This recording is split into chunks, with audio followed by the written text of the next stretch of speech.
அனைவருக்கும் வணக்கம். நம்ம மத்திய நிதியமைச்சர் நிர்மலா சீதாராமன் அவர்களை நாம் தமிழர் ஓம் தமிழர் கட்சியுடைய தலைமை ஒருங்கிணைப்பாளர் சைமன் செபாஸ்டியன் அவர்கள் சந்தித்ததாக தகவல்கள் வந்து கொண்டிருக்கின்றன. சென்னை கிண்டியில் இருக்கிற ஐடிசியில் தான் மீட் பண்ணதாக தகவல் கிடச்சிருக்கு. அப்படியே பார்த்தீங்கன்னா நிர்மலா சீதாராமனை அதிமுகவை சேர்ந்த முன்னாள் அமைச்சர் செங்கோட்டையன் அவர்களும் சந்தித்ததாகவும் தகவல் வந்திருக்கிறது. நேற்றுக்கு தான் நூலகம் எதுக்கு இவ்வளோ செலவு பண்ணி ஆடம்பரமாக நூலகம்லாம் அமைக்கிறீங்க அப்படின்லாம் கேட்டிருந்தாங்க. இன்றைக்கி நூலகத்துக்கு போய் மாணவிகள் படித்து முன்னேறி நல்லா வர்றதை பார்த்தாலே ஆகாத ஒரு நபர் கூட சேர்ந்து தமிழ்நாட்டை கூறு போடுறதுக்கு போயிருக்காப்புல போல இருக்குது. ஆக மொத்தம் தமிழினமே படிக்காமல் நாசமாக போகணுன்றது தான் இவங்களோட எண்ணம் போல இருக்குது. இந்த சந்திப்பின் மூலம் நாம் எதை எதிர்பார்க்கலாம் என்றால், விரைவில் நாம் தமிழர் பாஜகவோடு இணையும் என்பதை எதிர்பார்க்கலாம். ஆல்ரெடி அடிக்கடி ஆடிட்டர் குருமூர்த்தியை சந்திக்கிறாப்புல, இப்போ நிர்மலா சீதாராமன் அவர்களை சந்திச்சாச்சு, அன்னைக்கு என்னடா ரஜினிகாந்தை சந்திச்சாச்சு. இப்படி எல்லா சங்கிகளையும் சந்தித்து பேசுகிறாப்புல. இன்னொரு பக்கம் பார்த்தீங்கன்னா சங்கி என்றால் சக தோழன் அப்படின்னு சொல்கிறாப்புல.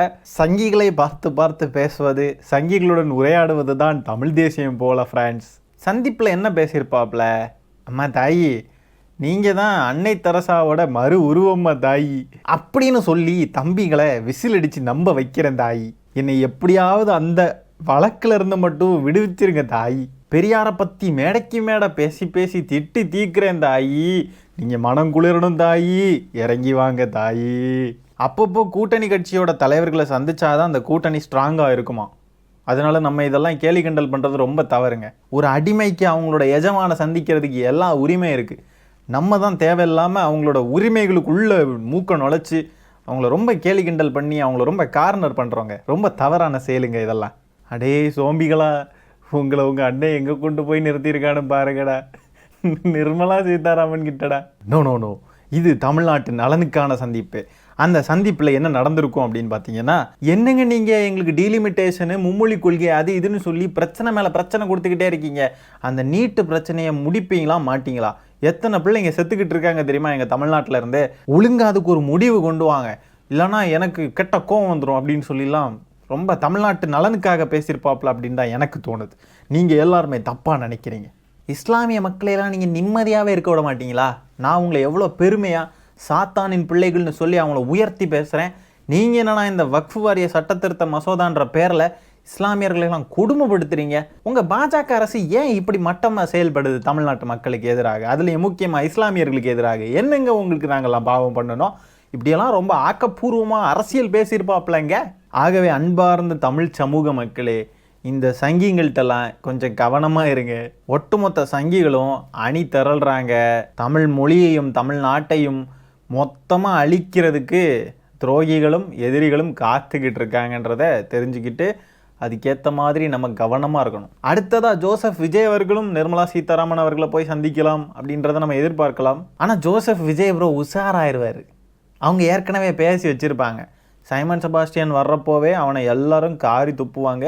ஜோசப் விஜய், நீங்களாவது ஒரு நல்ல புனிதமான அரசியல்வாதியாக காட்டிக்கோங்க.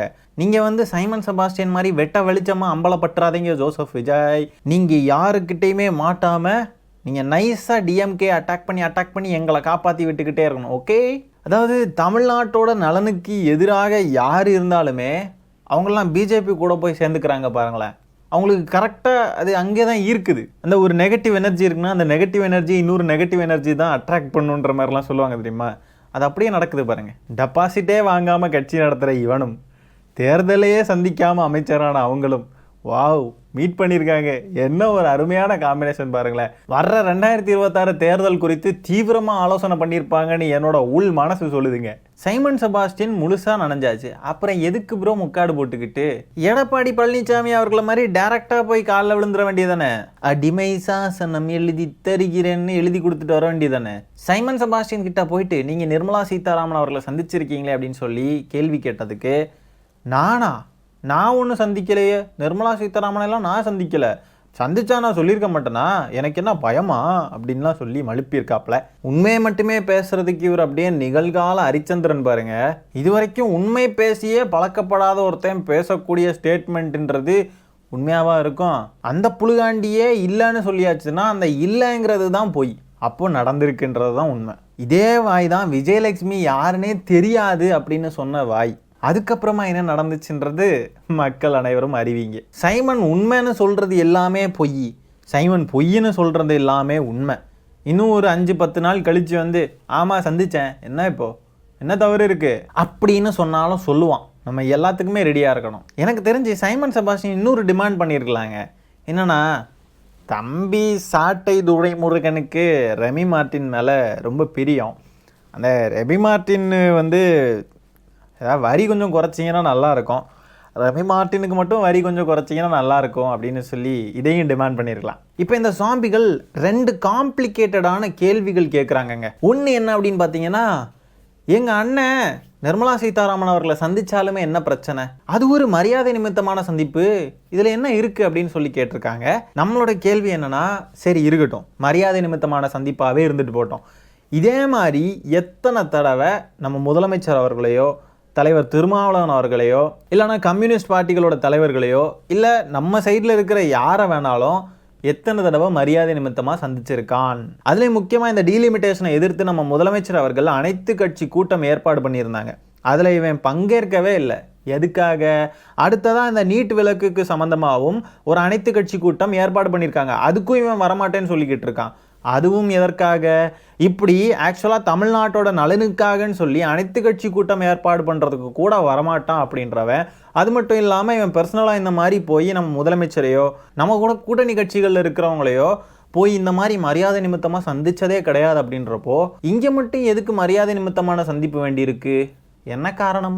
அடுத்ததாக பார்த்தீங்கன்னா, நம்ம முதலமைச்சர் அவர்கள் நிர்மலா சீதாராமன் கூட இருக்கிற புகைப்படம், நம்ம முதலமைச்சர் அவர்கள் பார்த்தீங்கன்னா பிரதமர் மோடி கூட இருக்கக்கூடிய புகைப்படங்கள், இதெல்லாம் எடுத்து போட்டு இங்கே பாருங்கள், எங்கள் அண்ணன் சங்கினா இதெல்லாம் என்ன, இவங்கெல்லாம் அப்போ யார், இவங்களும் சங்கி தானே அப்படின்னு சொல்லி ரொம்ப அறிவுபூர்வமான கேள்வி கேட்குறாங்க. அட முட்டா பசங்களா, ஒரு ஒன்றிய அரசோட பிரதிநிதியும் மாநில அரசோட பிரதிநிதியும் மீட் பண்ணிக்கிட்டு தான் ஆகணும், பேசிக்கிட்டு தான் ஆகணும். அவங்க தமிழ்நாட்டுக்கு வராங்கன்னா அவங்கள வரவேற்று தான் ஆகணும். இல்லை முடியாது, பாஜக எனக்கு எதிரி, அதனால் அந்த கட்சியோட பிரதிநிதிகளெல்லாம் நாங்கள் வரவேற்க மாட்டோம் அப்படின்னு சொல்லிட்டு நிற்க முடியாது.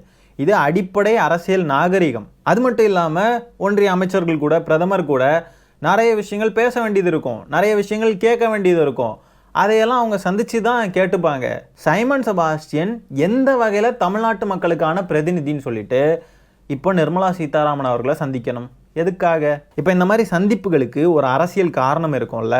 இப்போ நம்ம முதலமைச்சர் அவர்கள் பிரதமரையோ இல்லை நிதி அமைச்சரையோ இவங்களெல்லாம் சந்திக்கிறாங்கன்னா இதுக்கு பின்னாடி ஒரு அரசியல் காரணம் இருக்கும் இல்லையா? சந்திக்கவே முடியாது அப்படின்லாம் சொல்ல முடியாது. அப்படி சந்திக்கவே மாட்டேன் அப்படின்லாம் முரண்டு பிடிச்சா நம்ம தலையிலே நம்ம மண்ணவாரி போடுற கதையாக தான் இருக்கும். அதனால் சந்திப்பு அப்படின்றது இருக்கும், அதுக்கு பின்னாடி ஒரு அரசியல் காரணம் இருக்கும் இல்லையா? சைமன் செபாஸ்டியன் நிதியமைச்சரை சந்திக்கிறதுக்கான அரசியல் காரணம் என்ன?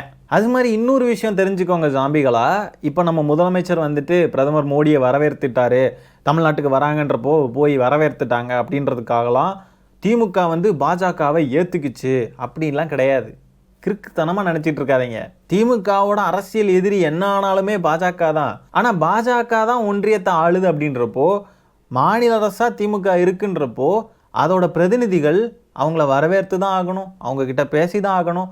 இதுதான் இங்கே இருக்கிற அடிப்படை கட்டமைப்பு. இந்த கட்டமைப்பெல்லாம் பிரேக் பண்ணிட்டு வாழ முடியாது. இந்த அடிப்படை கூட தெரியாமல் தான் இவனுங்கள்லாம் அரசியல் பண்ணுறானுங்க, அரசியல் பேசுகிறானுங்க, அரசியலில் இருக்கானுங்க. மக்களே பார்த்துக்கோங்க. சரி மக்களே, இந்த சைமன் செபாஸ்டியனும் ஒன்றிய நிதியமைச்சர் நிர்மலா சீதாராமன் அவர்களும் சந்திச்சு கொண்டதாக வெளிவந்த இந்த தகவல் பற்றி நீங்கள் என்ன நினைக்கிறீங்க அப்படின்றத கமெண்ட்டில் பதிவு பண்ணுங்கள். வீடியோ பிடிச்சிருந்தா ஒரு லைக் தட்டிவிட்டு 4 பேருக்கு ஷேர் பண்ணுங்கள். முக்கியமாக நம்ம சேனலை சப்ஸ்கிரைப் பண்ணி வச்சுக்கோங்க.